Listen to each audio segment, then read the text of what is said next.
Our next book is something a little different again. We've got a variety tonight. Mick Lubinskas, did I pronounce that correctly, Mick? You tell me in a second. She's building a robot. Here we are. Yes. Holding it up in front of me. Did I pronounce that all right? Where's that from? Okay. Somewhere Eastern European originally, I'm guessing. Well done, yeah. Lithuanian. Lithuania, there you go. But now an Aussie author based in Sydney, welcome. And I found this book fascinating. She's building a robot. It's got a great character, AZ. Well, we probably Australian students want to say AZ, but it's AZ, right? And she enters a robot building competition.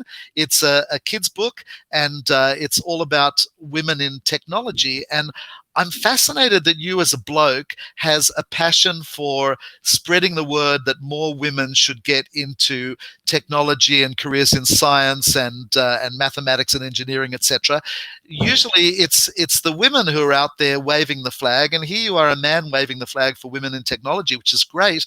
But I'd like you to tell us a bit about how an Aussie bloke comes to write and be passionate about that subject and how this book came about. Yes, well, thank you for asking.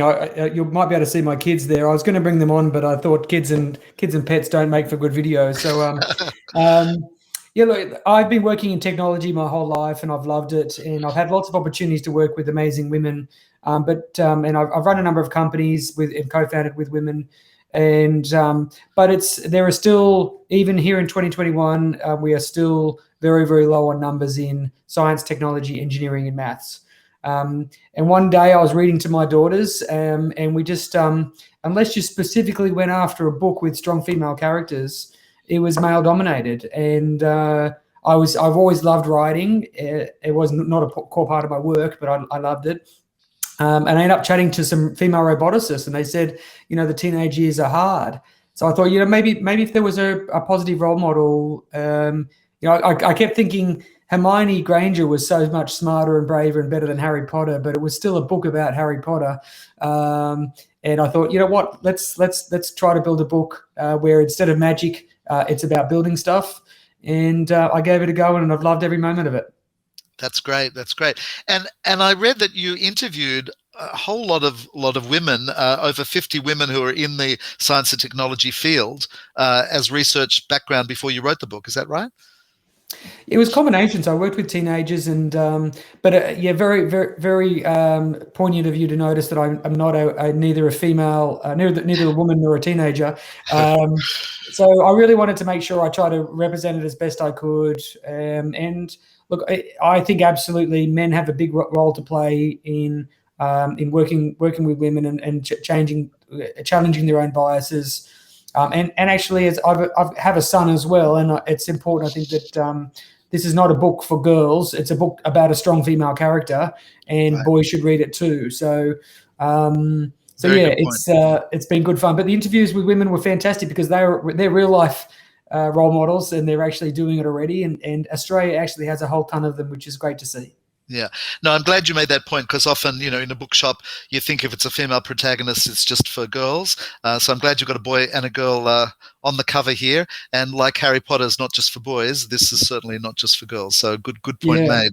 But you are encouraging through the story girls to get into technology and related fields, which is great. Tell us a little, because I just said she enters a robot competition, but tell us a little bit about the story so booksellers know, what it's about. Yeah, so she's a smart, capable girl, but because of the pressures of school, she's a little bit sits back and lets other people dominate, including the school son of the rich dad. Whose name's Dalk. He wins the robot building competition normally, and he wins the school quizzes, and she just quietly solves the things. But this time she spoke up, and she ends up sort of dared into this robot building competition. She builds a robot and it doesn't work out, and then she tries to build a team around that. So really interestingly, the feedback I've got from a lot of schools and parents is that you don't actually learn about building a robot in this book directly. It's not a textbook. No. There's a lot in this book around leadership, resilience, personal relationships, and personal reflection. So there's a lot of positive principles as well. But she has to build.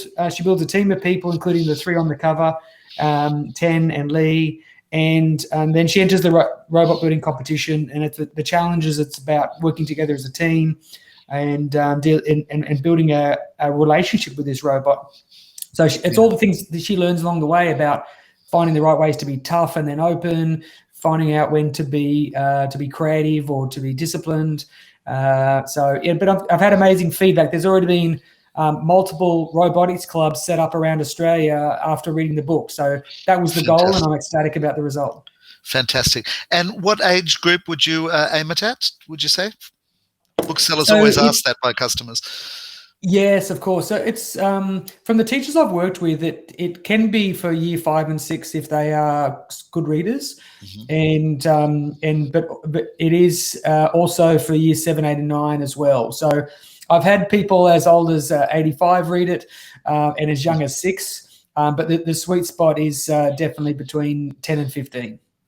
And it's got some illustrations throughout, nice black and white illustrations too, so it's not really text heavy, so that's good for the younger readers too. So certainly this is one that should interest all school libraries, primary schools for upper primary particularly. So booksellers should make sure they put it in front of librarians at schools and public libraries if they sell to them. The response from librarians has been fantastic, because there is just not enough range of strong female character books for both boys and girls. And because it talks about resilience and these other fairly hot topics of STEM and resilience, it's been really, really positively received. And I've had the opportunity to go into a number of schools and talk about those principles as well, which is great. Yeah, that's great. Speaking of which, you're happy to do so. You're Sydney-based on the north side of Sydney. So if booksellers are talking to schools and they'd like you to come along to talk about technology, entrepreneurship, climate technology, women in technology, you're happy to come and talk to schools. So they should let their account managers know, and we can set that up.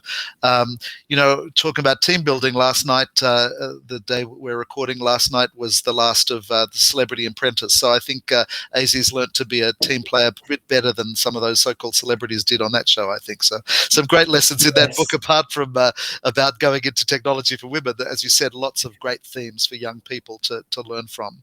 And in fact, you write about a lot of those and have a lot of testimonials on your website, which is shesbuildingarobot.com. So I encourage people to go have a look at that, because it's a mine of information about the background behind your book are really, really interesting. In the old days, we just read a book and that's all we knew about the author and the book. And these days we've got the website, the Instagram and the Facebook page and the YouTube channel. So it's great extra resources for people who want to know more about the book there. So are there going to be others in the series, Mick? This is the first in a series?